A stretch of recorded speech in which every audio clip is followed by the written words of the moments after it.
Chapter 16. Too full of adventure to be briefly described. There is no month in the whole year in which nature wears a more beautiful appearance than in the month of August. Spring has many beauties, and May is a fresh and blooming month, but the charms of this time of year are enhanced by their contrast with the winter season. August has no such advantage. It comes when we remember nothing but clear skies, green fields, and sweet-smelling flowers, when the recollection of snow and ice and bleak winds has faded from our minds as completely as they have disappeared from the earth. And yet what a pleasant time it is. Orchards and cornfields ring with the hum of labor. Trees bend beneath the thick clusters of rich fruit which bow their branches to the ground, and the corn, piled in graceful sheaves, or waving in every light breath that sweeps above it, as if it wooed the sickle, tinges the landscape with a golden hue. A mellow softness appears to hang over the whole earth. The influence of the season seems to extend itself to the very wagon, whose slow motion across the well-reaped field is perceptible only to the eye, but strikes with no harsh sound upon the ear. As the coach rolls swiftly past the fields and orchards which skirt the road, groups of women and children, piling the fruit in sieves, or gathering the scattered ears of corn, paused for an instant from their labor, and shading the sunburnt face with a still browner hand, gaze upon the passengers with curious eyes, while some stout urchin, too small to work, but too mischievous to be left at home, scrambles over the side of the basket in which he has been deposited for security, and kicks and screams with delight.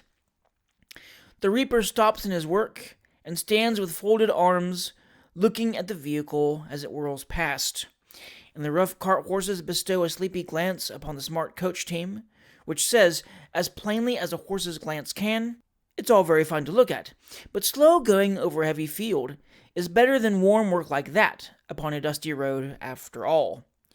You cast a look behind you as you turn a corner of the road. The women and children have resumed their labor, the reaper once more stoops to his work, the cart horses have moved on, and all are again in motion. The influence of a scene like this was not lost upon the well-regulated mind of Mr. Pickwick.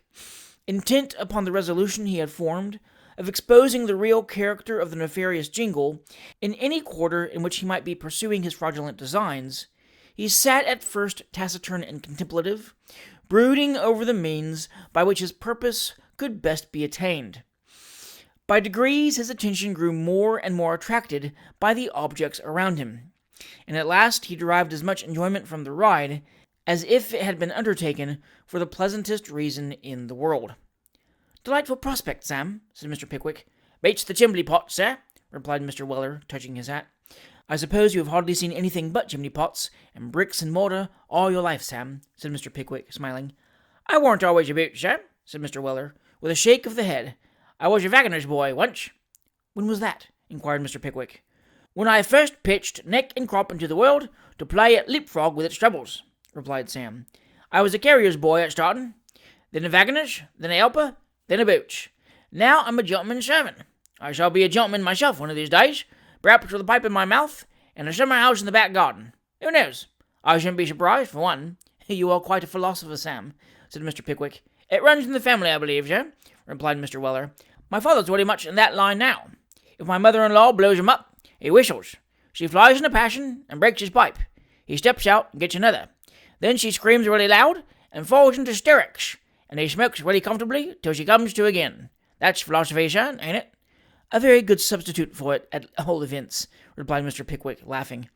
"It must have been of great service to you in the course of your rambling life, Sam." "Service, sir?" exclaimed Sam. "You may say that.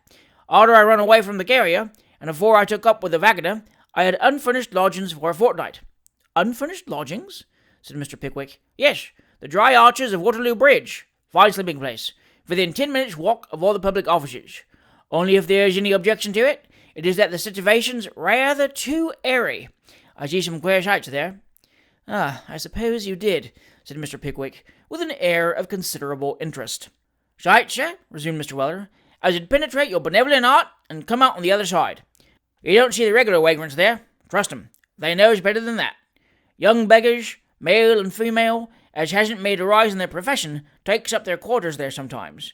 But it's generally the worn-out, starving, houseless creatures as rolls themselves up in the dark corners of them lonesome places.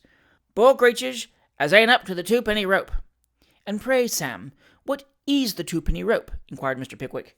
"The twopenny rope, sir," replied Mr. Weller, "is just a cheap lodging-house, where the beds is twopence a night." "What do they call a bed a rope for?" said Mr. Pickwick. "Bless your innocence, sir, that ain't it," replied Sam. "When the lady and gentleman as keeps the hotel first begun business, they used to make the beds on the floor, but this wouldn't do at no price, because instead of taking a moderate twopenn'orth of sleep, the lodgers used to lie there half the day. So now they has 2 ropes, about 6 foot apart, and 3 from the floor, which goes right down the room, and the beds are made of slips of coarse sacking stretched across 'em." "Well," said Mr. Pickwick. "Well," said Mr. Weller, "the advantage of the plan's obvious. At 6 o'clock every morning, they lets go the ropes at one end, and down falls all the lodgers. Consequence is, that being thoroughly waked, they get up really quietly and walk away." "Beg your pardon, sir," said Sam, suddenly breaking off in his loquacious discourse. "Is this Bury St. Edmunds?" "It is," replied Mr. Pickwick. The coach rattled through the well-paved streets of a handsome little town, of thriving and cleanly appearance, and stopped before a large inn situated in a wide open street, nearly facing the old abbey. "And this," said Mr. Pickwick, looking up, "is the Angel. We alight here, Sam, but some caution is necessary. Order a private room, and do not mention my name. You understand?" "Right as a trivet, sir," replied Mr. Weller, with a wink of intelligence. And having dragged Mr. Pickwick's portmanteau from the hind boot, into which it had been hastily thrown when they joined the coach at Eatanswill, Mr. Weller disappeared on his errand. A private room was speedily engaged, and into it Mr. Pickwick was ushered without delay. "Now, Sam," said Mr. Pickwick, "the first thing to be done is to—" "Order dinner, sir," interposed Mr. Weller. "It's really late, sir." "Ah, so it is," said Mr. Pickwick, looking at his watch. "You all right, Sam?" "And if I might adwise, sir," said Mr. Weller, "I'd just have a good night's rest arterwards, and not begin inquiring arter this here deepin' till the morning. There's nothing so refreshing as sleep, sir, as the servant girl said afore she drank the egg cup full of laudanum." "I think you are right, Sam," said Mr. Pickwick, "but I must first ascertain that he is in the house and not likely to go away." "Leave that to me, sir," said Sam. "Let me order you a snug little dinner, and make my inquiries below while it's getting ready. I could worm every secret out of the boot's heart in 5 minutes." "Do so," said Mr. Pickwick, and Mr. Weller at once retired. In half an hour, Mr. Pickwick was seated at a very satisfactory dinner, and in 3/4 Mr. Weller returned with the intelligence that Mr. Charles Fitzmarshall had ordered his private room to be retained for him until further notice. He was going to spend the evening at some private house in the neighborhood, had ordered the boots to sit up until his return, and had taken his servant with him. "Now, sir," argued Mr. Weller, when he had concluded his report, "if I can get a talk with this here servant in the morning, he'll tell me all his master's concerns." "How do you know that?" interposed Mr. Pickwick. "Bless your heart, sir, servants always do," replied Mr. Weller. I forgot about that," said Mr. Pickwick. "Well, then you can arrange what's best to be done, sir, and we can act accordingly." As it appeared that this was the best arrangement that could be made, it was finally agreed upon. Mr. Weller, by his master's permission, retired to spend the evening in his own way, and was shortly afterwards elected, by the unanimous voice of the assembled company, into the tap-room chair, in which honorable post he acquitted himself so much to the satisfaction of the gentlemen frequenters, that their roars of laughter and approbation penetrated to Mr. Pickwick's bedroom, and shortened his term of natural rest by at least 3 hours. Early on the ensuing morning, Mr. Weller was dispelling all the feverish remains of the previous evening's conviviality through the instrumentality of a halfpenny shower bath, having induced a young gentleman attached to the stable department, by the offer of that coin, to pump over his head and face until he was perfectly restored, when he was attracted by the appearance of a young fellow in mulberry-colored livery, who was sitting on a bench in the yard, reading what appeared to be a hymn-book, with an air of deep abstraction, but who occasionally stole a glance at the individual under the pump, as if he took some interest in his proceedings nevertheless. "You are rummin to look at, you are," thought Mr. Weller, the first time his eyes encountered the glance of the stranger in the mulberry-colored suit, who had a large, sallow, ugly face, very sunken eyes, and a gigantic head from which depended a quantity of lank, black hair. "You're a rummin," thought Mr. Weller, and thinking this, he went on washing himself and thought no more about him. Still, the man kept glancing from his hymn book to Sam, and from Sam to his hymn book, as if he wanted to open a conversation. So, at last, Sam, by way of giving him an opportunity, said with a familiar nod, "How are you, Governor?" "I am happy to say I am pretty well, sir," said the man, speaking with great deliberation and closing the book. "I hope you are the same, sir?" "Why, if I felt less like a walking brandy bottle, I shouldn't be quite so staggery this morning," replied Sam. "Are you stopping in this house, Alden?" The mulberry man replied in the affirmative. "How was it you weren't one of us last night?" inquired Sam, scrubbing his face with the towel. "You seem one of the jolly sort. Looks as convivial as a live trout in a lime basket," added Mr. Weller, in an undertone. "I was out last night with my master," replied the stranger. "What's his name?" inquired Mr. Weller, coloring up very red with sudden excitement and the friction of the towel combined. "Fitz-Marshall," said the mulberry man. "Give us your hand," said Mr. Weller, advancing. "I should like to know you. I like your appearance, old fellow." "Well, that is very strange," said the mulberry man, with great simplicity of manner. "I like yours so much that I wanted to speak to you from the very first moment I saw you under the pump." "Did you, though?" "Upon my word. Now, isn't that curious?" "Really singular," said Sam, inwardly congratulating himself upon the softness of the stranger. "What's your name, my patriarch?" "Job." "And a really good name it is. Only one I know that ain't got a nickname to it. What's the other name?" "Trotter," said the stranger. "What is yours?" Sam bore in mind his master's caution, and replied, "My name's Walker. My master's name's Wilkins. Will you take a drop of something this morning, Mr. Trotter?" Mr. Trotter acquiesced in this agreeable proposal, and having deposited his book in his coat pocket, accompanied Mr. Weller to the tap, where they were soon occupied in discussing an exhilarating compound formed by mixing together, in a pewter vessel, certain quantities of British Hollands and the fragrant essence of the clove. "And what sort of place have you got?" inquired Sam, as he filled his companion's glass for the second time. "Bad," said Job, smacking his lips. "Very bad." "You don't mean that," said Sam. "I do indeed. Worse than that. My master's going to be married." "No." "Yes, and worse than that, too. He's going to run away with an immense rich heiress from a boarding school."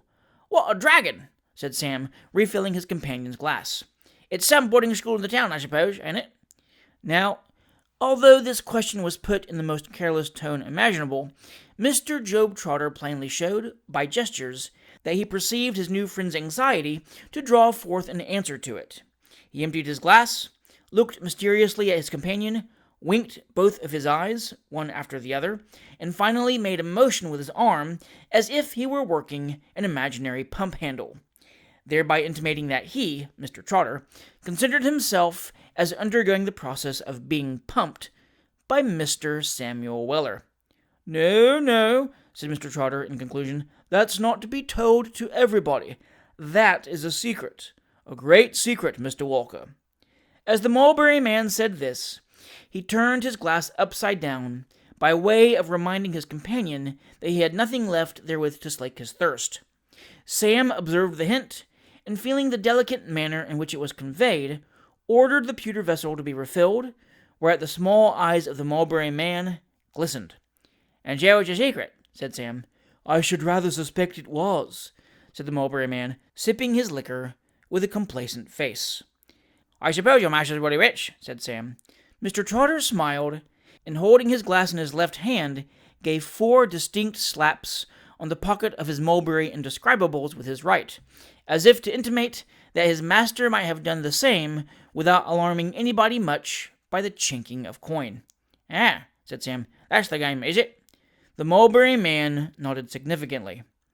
"Well, and don't you think, old fellow," remonstrated Mr. Weller, "that if you'd let your master take in this here young lady, you are a precious rascal?" "I know that," said Job Trotter, turning upon his companion a countenance of deep contrition and groaning slightly.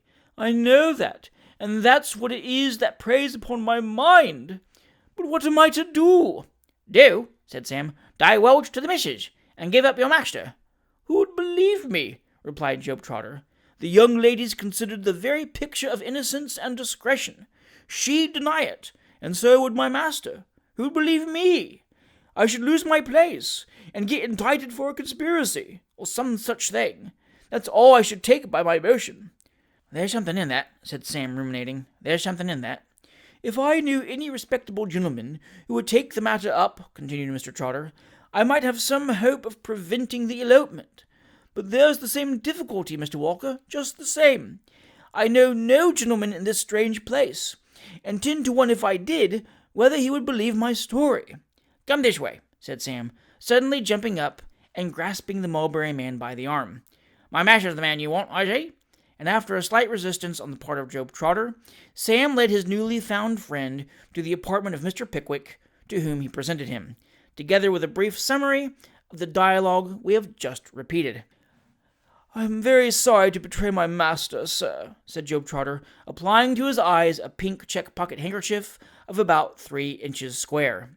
The feeling does you a great deal of honor, replied Mr. Pickwick, but it is your duty nevertheless. I know it is my duty, sir, replied Job with great emotion. We should all try to discharge our duties, sir, and I humbly endeavour to discharge mine, sir.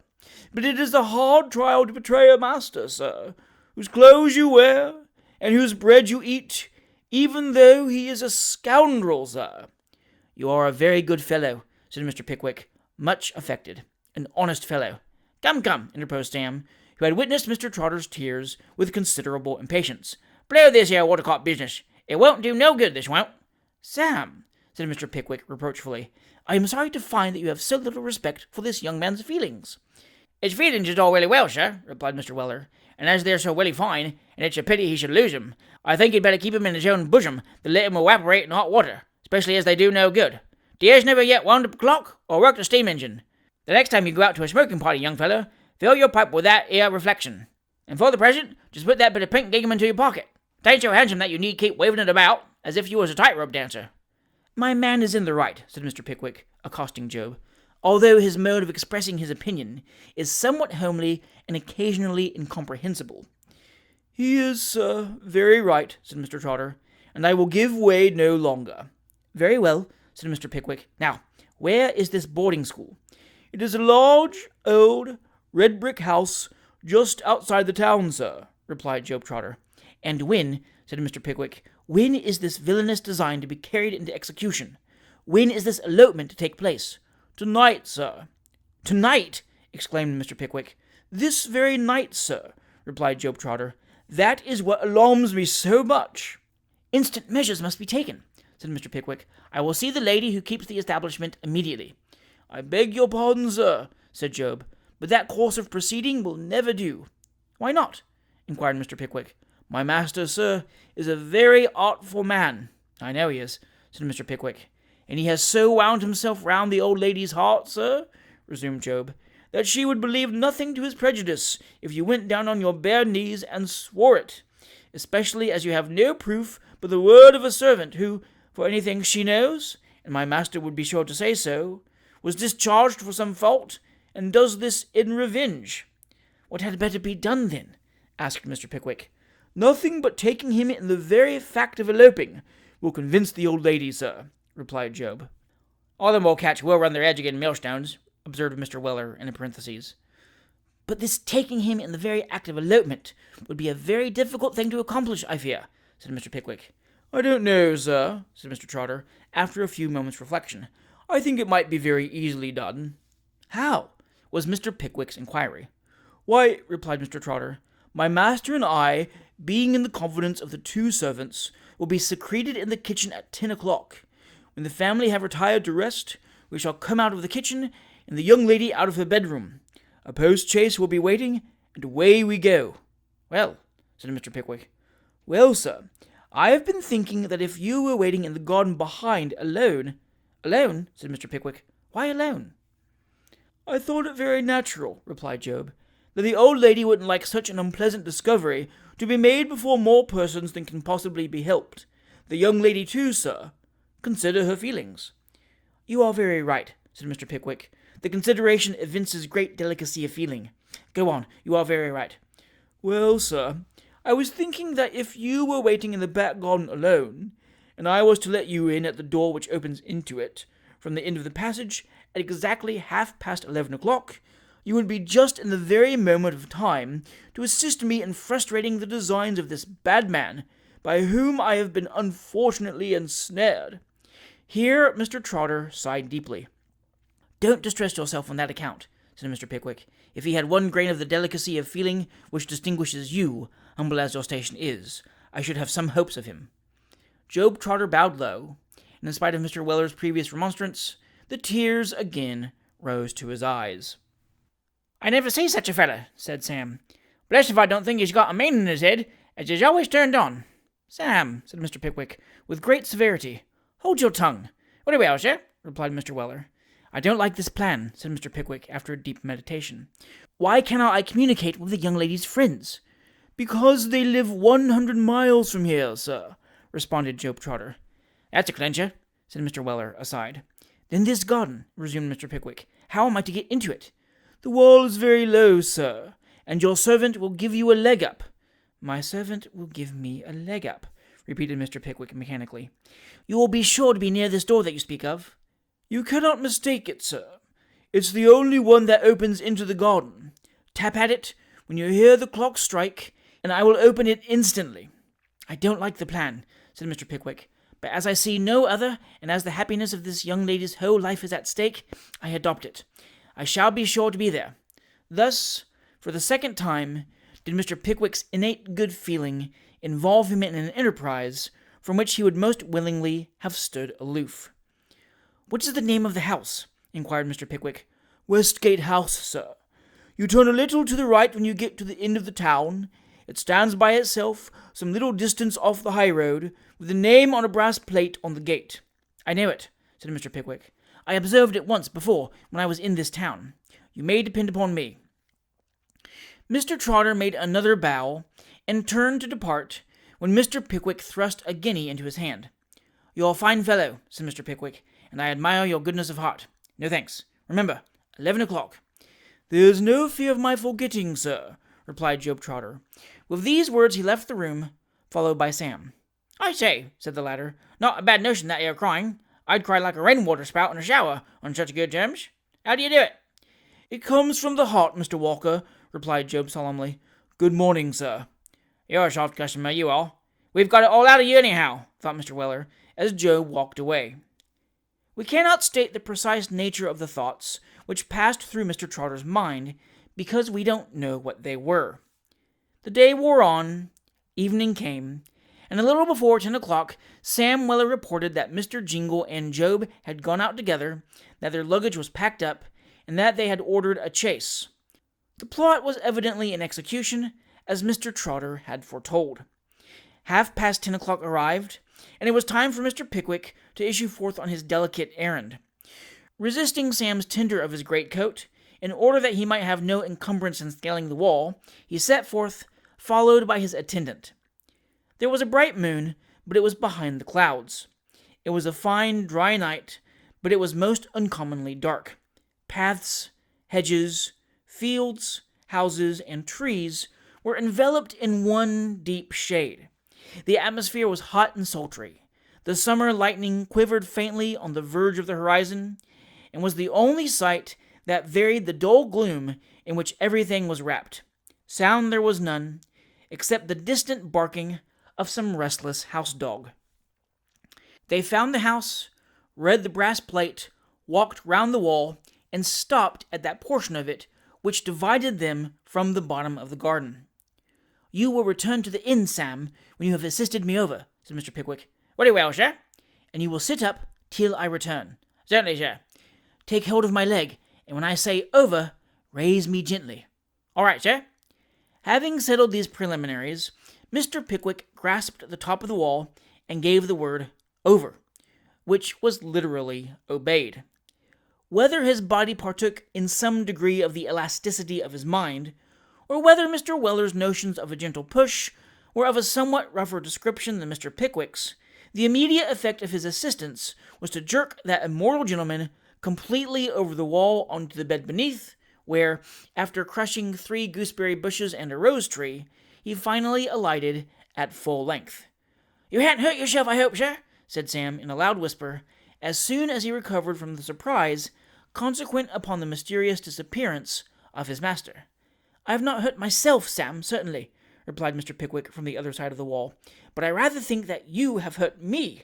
"I hope not, sir," said Sam. "Never mind," said Mr. Pickwick, rising. "It's nothing but a few scratches. Go away, or we shall be overheard. Goodbye, sir. Goodbye." With stealthy steps, Sam Weller departed, leaving Mr. Pickwick alone in the garden. Lights occasionally appeared in the different windows of the house, or glanced from the staircases, as if the inmates were retiring to rest. Not caring to go too near the door until the appointed time, Mr. Pickwick crouched into an angle of the wall and awaited its arrival. It was a situation which might well have depressed the spirits of many a man. Mr. Pickwick, however, felt neither depression nor misgiving. He knew that his purpose was in the main a good one, and he placed implicit reliance on the high-minded Job. It was dull, certainly, not to say dreary, but a contemplative man can always employ himself in meditation. Mr. Pickwick had meditated himself into a doze when he was roused by the chimes of the neighboring church ringing out the hour. 11:30. "That's the time," thought Mr. Pickwick, getting cautiously on his feet. He looked up at the house. The lights had disappeared, and the shutters were closed. All in bed, no doubt. He walked on tiptoe to the door and gave a gentle tap. 2 or 3 minutes passing without any reply, he gave another tap rather louder, and then another rather louder than that. At length, the sound of feet was audible upon the stairs, and then the light of a candle shone through the keyhole of the door. There was a good deal of unchaining and unbolting, and the door was slowly opened.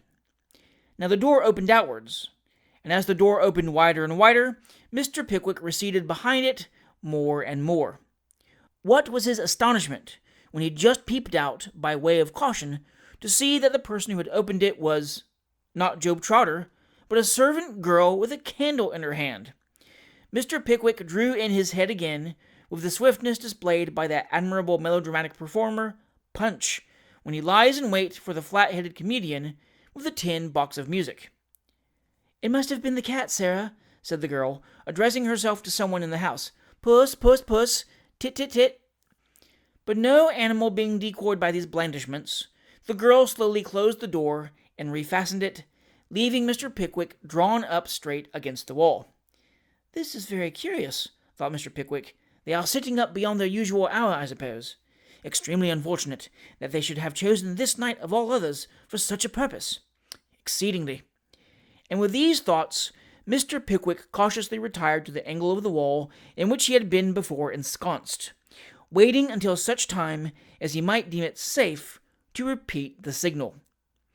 He had not been here 5 minutes when a vivid flash of lightning was followed by a loud peal of thunder that crashed and rolled away in the distance with terrific noise. Then came another flash of lightning, brighter than the other, and a second peal of thunder louder than the first, and then down came the rain with a force and fury that swept everything before it. Mr. Pickwick was perfectly aware that a tree is a very dangerous neighbor in a thunderstorm. He had a tree on his right, a tree on his left, a third before him, and a fourth behind. If he remained where he was, he might fall the victim of an accident. If he showed himself in the center of the garden, he might be consigned to a constable. Once or twice he tried to scale the wall, but having no other legs this time than those with which nature had furnished him, the only effect of his struggles was to inflict a variety of very unpleasant gratings on his knees and shins, and to throw him into a state of the most profuse perspiration. "What a dreadful situation!" said Mr. Pickwick, pausing to wipe his brow after this exercise. He looked up at the house. All was dark. They must be gone to bed now. He would try the signal again. He walked on tiptoe across the moist gravel and tapped at the door. He held his breath and listened at the keyhole. No reply. Very odd. Another knock. He listened again. There was a low whispering inside, and then a voice cried, "Who's there?" "That's not Job," thought Mr. Pickwick, hastily drawing himself straight up against the wall. "It's a woman." He had scarcely had time to form this conclusion when a window above the stairs was thrown up, and 3 or 4 female voices repeated the query, "Who's there?" Mr. Pickwick dared not move hand or foot. It was clear that the whole establishment was roused. He made up his mind to remain where he was until the alarm had subsided, and then to make a supernatural effort and get over the wall, or perish in the attempt. Like all Mr. Pickwick's determinations, this was the best that could be made under the circumstances. But, unfortunately, it was founded upon the assumption that they would not venture to open the door again. What was his discomfiture when he heard the chain and bolts withdrawn and saw the door slowly opening wider and wider. He retreated into the corner, step by step. But do what he would, the interposition of his own person prevented its being opened to its utmost width. "Who's there?" screamed a numerous chorus of treble voices from the staircase inside, consisting of the spinster lady of the establishment, 3 teachers, 5 female servants, and 30 boarders, all half-dressed and in a forest of curl papers. Of course, Mr. Pickwick didn't say who was there, and then the burden of the chorus changed into, "Lor, I am so frightened." "Cook," said the lady abbess, who took care to be on the top stair, the very last of the group. "Cook, why don't you go a little way into the garden?" "Please, ma'am, I don't like," responded the cook. "Lor, what a stupid thing that cook is," said the 30 boarders. "Cook," said the lady abbess with great dignity, "don't answer me, if you please. I insist upon your looking into the garden immediately." Here the cook began to cry, and the housemaid said it was a shame, for which partisanship she received a month's warning on the spot. "Do you hear, cook?" said the lady abbess, stamping her foot impatiently. "Don't you hear your missus, cook?" said the 3 teachers. "What an impudent thing that cook is," said the 30 boarders. The unfortunate cook, thus strongly urged, advanced a step or 2, and holding her candle just where it prevented her seeing anything at all, declared there was nothing there, and it must have been the wind, and the door was just going to be closed in consequence, when an inquisitive boarder, who had been peeping between the hinges, set up a fearful screaming, which called back the cook and the housemaid, and all the more adventurous, in no time. "What is the matter with Miss Smithers?" said the lady abbess, as the aforesaid Miss Smithers proceeded to go into hysterics of 4 young lady power. "Lor, Miss Smithers, dear," said the other 29 boarders. "Oh, the man, behind the door!" screamed Miss Smithers. The lady abbess no sooner heard this appalling cry than she retreated to her own bedroom, double-locked the door, and fainted away all comfortably. The boarders, and the teachers, and the servants fell back upon the stairs and upon each other, and never was such a screaming and fainting and struggling beheld. In the midst of the tumult, Mr. Pickwick emerged from his concealment and presented himself amongst them. "Ladies, dear ladies," said Mr. Pickwick. "Oh, he's saying we're dear," cried the oldest and ugliest teacher. "Oh, the wretch!" "Ladies," roared Mr. Pickwick, rendered desperate by the danger of his situation. "Hear me, I am no robber. I want the lady of the house." "Oh, what a ferocious monster!" screamed another teacher. "He wants Miss Tompkins." Here there was another general scream. "Ring the alarm bell, somebody!" cried a dozen voices. Don't!" shouted Mr. Pickwick. "Look at me. Do I look like a robber? My dear ladies, you may bind me hand and leg, or lock me up in a closet if you like. Only hear what I have got to say. Only hear me." "How did you come into our garden?" faltered the housemaid. "Call the lady of the house, and I'll tell her everything, said Mr. Pickwick, exerting his lungs to the utmost pitch. "Call her, only be quiet and call her, and you shall hear everything." It might have been Mr. Pickwick's appearance, or it might have been his manner, or it might have been the temptation, so irresistible to a female mind, of hearing something at present enveloped in mystery, that reduced the more reasonable portion of the establishment, some 4 individuals, to a state of comparative quiet. By them it was proposed, as a test of Mr. Pickwick's sincerity, that he should immediately submit to personal restraint. And that gentleman, having consented to hold a conference with Miss Tompkins from the interior of a closet in which the day boarders hung their bonnets and sandwich bags, he at once stepped into it, of his own accord and was securely locked in. This revived the others, and Miss Tompkins having been brought to and brought down, the conference began. "What did you do in my garden, man?" said Miss Tompkins in a faint voice. "I came to warn you that one of your young ladies was going to elope tonight," replied Mr. Pickwick from the interior of the closet. "Elope!" exclaimed Miss Tompkins. "The 3 teachers, the 30 boarders, and the 5 servants. Who with?" "Your friend, Mr. Charles Fitzmarshall." "My friend? I don't know any such person." "Well, Mr. Jingle, then." "I've never heard the name in my life." "Then I have been deceived and deluded," said Mr. Pickwick. "I have been the victim of a conspiracy, a foul and base conspiracy. Send to the Angel, my dear ma'am, if you don't believe me. Send to the Angel for Mr. Pickwick's manservant, I implore you, ma'am." "He must be respectable. He keeps a manservant," said Miss Tompkins to the writing and ciphering governess. "It's my opinion, Miss Tompkins, said the writing and ciphering governess, that his manservant keeps him. I think he's a madman, Miss Tompkins, and the others is keeper." "I think you are very right, Miss Gwyn," responded Miss Tompkins. "Let 2 of the servants repair to the Angel, and let the others remain here to protect us." So 2 of the servants were dispatched to the Angel in search of Mr. Samuel Weller, and the remaining 3 stopped behind to protect Miss Tompkins and the 3 teachers and the 30 boarders. And Mr. Pickwick sat down in the closet beneath a grove of sandwich bags and awaited the return of the messengers with all the philosophy and fortitude he could summon to his aid. An hour and a half elapsed before they came back, and when they did come, Mr. Pickwick recognized, in addition to the voice of Mr. Samuel Weller, 2 other voices, the tones of which struck familiarly on his ear, but whose they were he could not for the life of him call to mind. A very brief conversation ensued. The door was unlocked. Mr. Pickwick stepped out of the closet and found himself in the presence of the whole establishment of Westgate House, Mr. Samuel Weller, and Old Wardle, and his destined son-in-law, Mr. Trundle. "My dear friend," said Mr. Pickwick, running forward and grasping Wardle's hand, "my dear friend, pray, for heaven's sake, explain to this lady the unfortunate and dreadful situation in which I am placed. You must have heard it from my servant. Say, at all events, my dear fellow, that I am neither a robber nor a madman." "I have said so, my dear friend. I have said so already," replied Mr. Wardle, shaking the right hand of his friend, while Mr. Trundle shook the left. "And whoever says, or has said he is," interposed Mr. Weller, stepping forward, "says that which is not the truth, but so far from it, on the contrary, quite the reverse.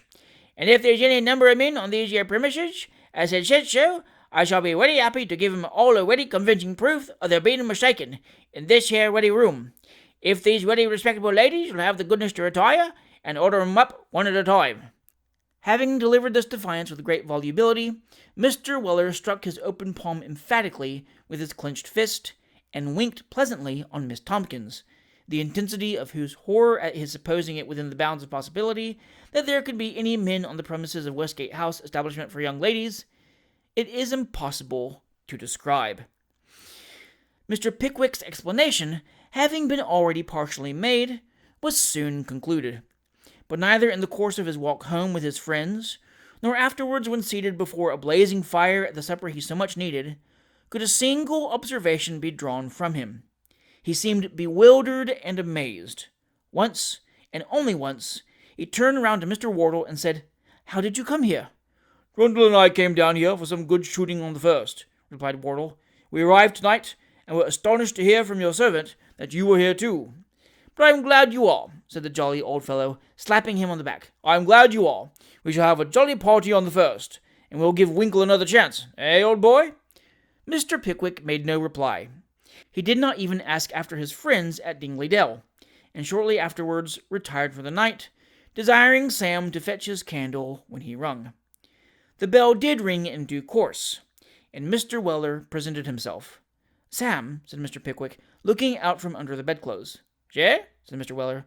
Mr. Pickwick paused, and Mr. Weller snuffed the candle. "Sam," said Mr. Pickwick again, as if with a desperate effort. "Je?" said Mr. Weller once more. "Where is that trotter?" "Jobshire?" "Yes." "Gonshire." "With his master, I suppose?" "Friend or master, or whatever he is, he's gone with him," replied Mr. Weller. There's a pair on him, sir. Jingle suspected my design, and set that fellow on you with this story, I suppose, said Mr. Pickwick, half choking. Just that, sir, replied Mr. Weller. It was all false, of course? All, sir, replied Mr. Weller. Regular do, sir. Ought for dodge. I don't think he'll escape us quite so easily the next time, Sam, said Mr. Pickwick. I don't think he will, sir.